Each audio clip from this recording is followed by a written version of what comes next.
Rain hammered against the floor-to-ceiling windows of the tallest penthouse in Chicago, but Marcus Whitmore barely noticed. At 62, he had built one of America's largest technology empires from nothing but determination, sleepless nights, and a promise he had once made to his late wife.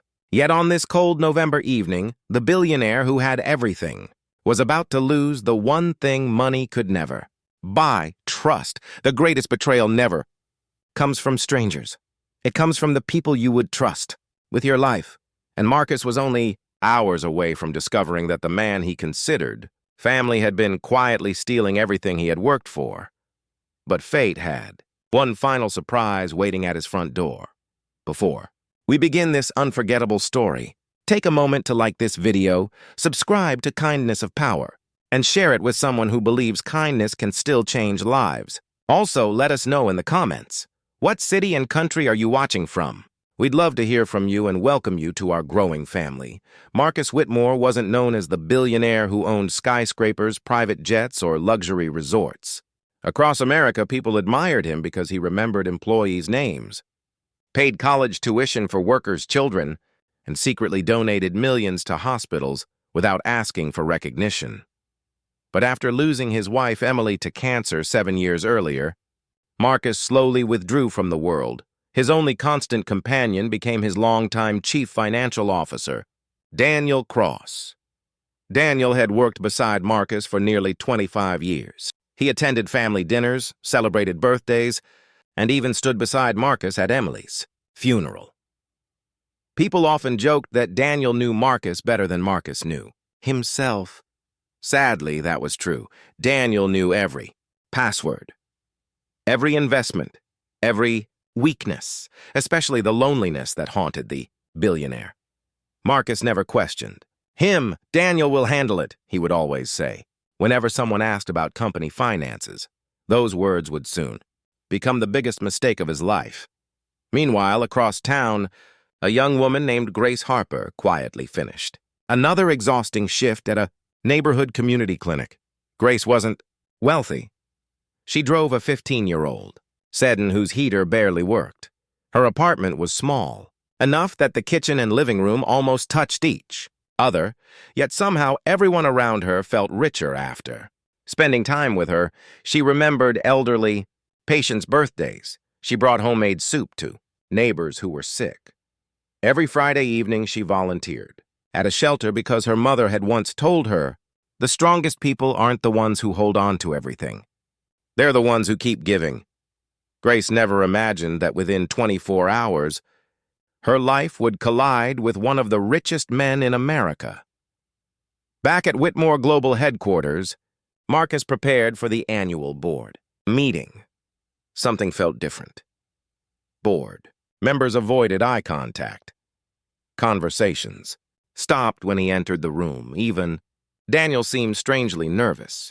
The meeting began. Normally, until an outside auditor requested permission to display several financial records, Daniel immediately interrupted. Those reports are incomplete. Marcus frowned. Incomplete? The auditor hesitated before replying. Mr. Whitmore, they actually appear complete. Silence filled the room. Large screens illuminated pages of bank transfers, hidden accounts, offshore companies, millions, then hundreds of millions. Eventually, nearly $1 billion had quietly disappeared over 6 years. Marcus stared at the screen. This has to be some kind of mistake. The auditor slowly shook his head. We verified every transaction. Marcus turned toward Daniel, his closest friend, his trusted advisor, his almost brother. Tell them they're wrong. Daniel lowered his eyes. For nearly 30 seconds, he said nothing. Finally, he whispered, I never meant for it to go this far.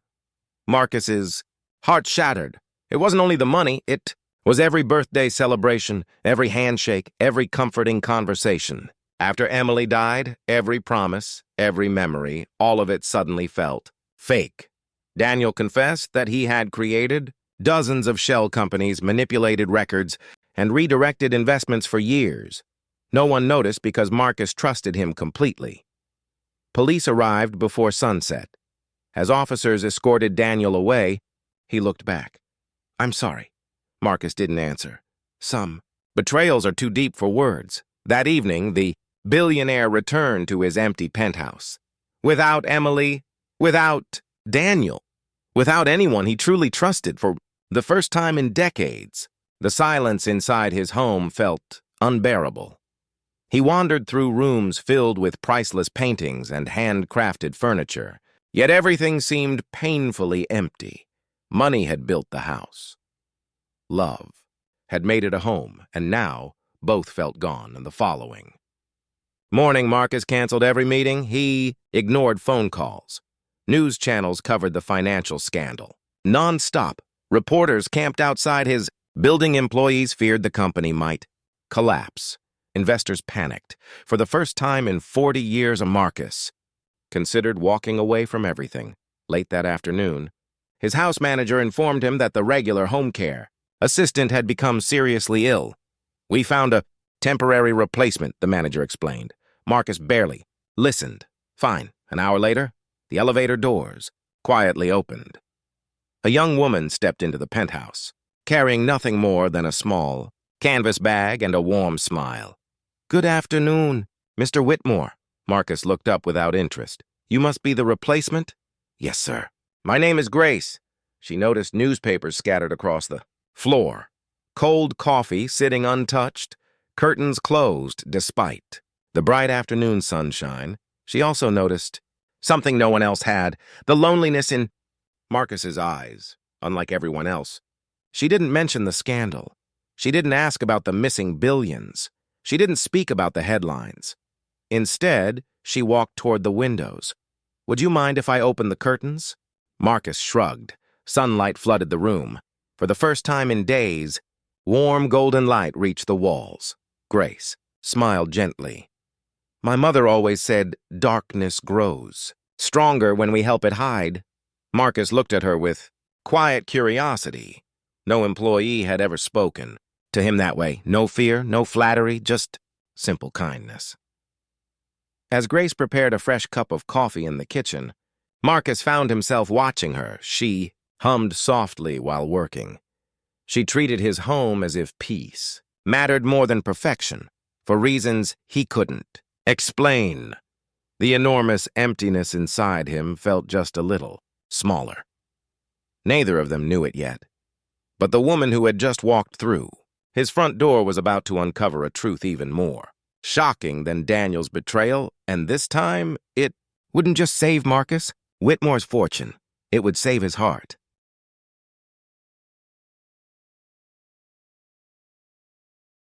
Marcus couldn't explain why, but something about Grace's quiet presence brought a sense of peace back into his home. She never treated him like a billionaire. She treated him like a man carrying a burden too heavy to bear alone. Over the next few days, Grace continued helping around the penthouse. She prepared simple meals, reminded Marcus to take walks, and gently encouraged him to answer the calls he had been avoiding. One evening, while organizing a bookshelf in Marcus's private study, Grace noticed a small wooden box tucked behind several old photo albums. She wasn't searching for secrets. She simply wanted to dust the shelves.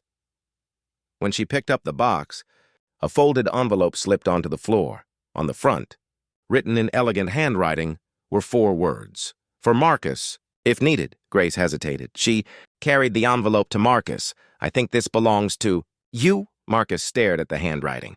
His hands began to tremble. It was Emily's, his late wife's. He carefully opened the envelope, unfolding a letter that had remained hidden for nearly 7 years. As he began reading, tears filled his eyes. "My dear Marcus," the letter began, "if you're reading this, it means life has become harder than either of us hoped. I know you'll continue trusting people because that's who you are. Never let betrayal convince you that kindness is weakness. The wrong people may take advantage of your heart, but one day the right person will remind you why you chose kindness in the first place." Marcus couldn't continue.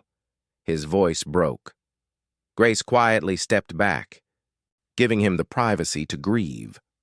For the first time since Emily's passing, Marcus cried without trying to hide his tears. When he finally looked up, he whispered, "She always believed people were worth trusting." Grace smiled softly. Maybe she was right. The next morning, Marcus decided to return to Whitmore Global. Employees watched in surprise as he walked through the lobby. Many expected an angry billionaire determined to punish everyone. Instead, they saw a tired man who still greeted the receptionist by name. But something felt wrong. The accounting department was unusually tense. Several employees avoided eye contact. Grace, who had accompanied Marcus simply to make sure he was eating lunch, noticed a nervous young accountant quietly wiping sweat from his forehead. As everyone left the conference room, the young man approached her. I don't know who else to tell." Grace listened. He explained that Daniel hadn't acted completely alone. Someone on the company's board had pressured employees to stay silent. Several financial reports had been deliberately hidden. Grace immediately informed Marcus. Together, they hired an independent forensic investigation team. Within days, the truth shocked everyone. Daniel had stolen millions. But another board member, Victor Lang, had secretly orchestrated the entire scheme from behind the scenes. Victor had manipulated Daniel's growing greed, promising protection if he kept moving company funds. Daniel had become the face of the crime. Victor had planned to become the company's new chairman after Marcus resigned in disgrace. When confronted with overwhelming evidence, Victor attempted to flee the country. Federal agents arrested him before his private jet could leave the airport. The news spread across America. Investors slowly regained confidence. Employees realized their company would survive. Reporters praised Marcus for choosing transparency instead of hiding the truth. Yet Marcus felt no joy. Justice had been served, but forgiveness was another journey, entirely. Several weeks later, Marcus received an unexpected visitor, Daniel. Now awaiting sentencing. He had requested one final meeting. Security asked Marcus whether he wished to refuse. For several minutes, Marcus remained silent. Finally, he nodded. "Bring him in." Daniel entered the room looking years older than before. His confident smile had disappeared. "I don't deserve your time," he said quietly. Marcus looked at the man he had once called family. "No, you don't." Daniel lowered his head. "I was jealous." Marcus frowned. "Jealous? You built everything honestly." "I kept telling myself I deserved more, that no one would notice. And every lie made the next one easier." Tears rolled down Daniel's face. "I lost myself." Marcus sat quietly before speaking. "You didn't lose yourself, Daniel. You abandoned yourself." The room fell silent. Finally, Marcus stood. "I forgive you." Daniel looked up in disbelief. "You're forgiving me?" Marcus nodded slowly. "Forgiveness doesn't erase what happened. It simply means I refuse to let your choices poison the rest of my life." Daniel covered his face and wept. It was the first honest thing Marcus had seen him do in years. Months passed. Whitmore Global recovered. Stronger than anyone expected. Marcus introduced stricter financial oversight, greater transparency, and employee wellness programs inspired by Emily's values. But the biggest change wasn't inside the company. It was inside Marcus himself. One afternoon, he invited Grace to lunch in the company's rooftop garden. They overlooked the Chicago skyline as the sun painted the buildings gold. Marcus smiled. You never asked me for anything," Grace laughed. "What would I ask for? Money? A promotion? Connections?" She shook her head. "My mother taught me something. When people are hurting, they don't always need answers. Sometimes they just need someone willing to stay." Marcus looked toward the city. "That's exactly what you did." A few weeks later, Marcus announced the creation of the Emily Whitmore Foundation, dedicated to supporting caregivers, nurses, struggling families, and community clinics across the country. When reporters asked who inspired the foundation's renewed mission, Marcus surprised everyone. "It began with Emily." He smiled toward Grace. "But someone reminded me that her kindness was never supposed to end." Grace became the foundation's executive director, not because she asked, because she had already been living its mission long before anyone noticed. Years later, thousands of families received scholarships. Children found medical care, single. Parents received housing assistance. Elderly people who once felt forgotten found hope again, all because one billionaire discovered that the greatest investment isn't measured in dollars. It's measured in lives changed. Marcus often reflected on the darkest week of his life. At first, he believed Daniel's betrayal had destroyed him. Eventually, he realized something remarkable. Sometimes, life removes the wrong people, so the right ones finally have room to enter. And the woman who walked through his front door carrying only a canvas bag and a kind smile ended up restoring something worth far more than $1 billion. She restored his faith in people. If this story touched your heart, please consider subscribing to Kindness of Power. Every subscription helps us continue sharing inspiring stories that remind us compassion, honesty, and hope can still change the world, one life at a time. Thank you for watching. And remember this simple truth. Money can build success. Power can build influence, but only kindness can rebuild a broken heart.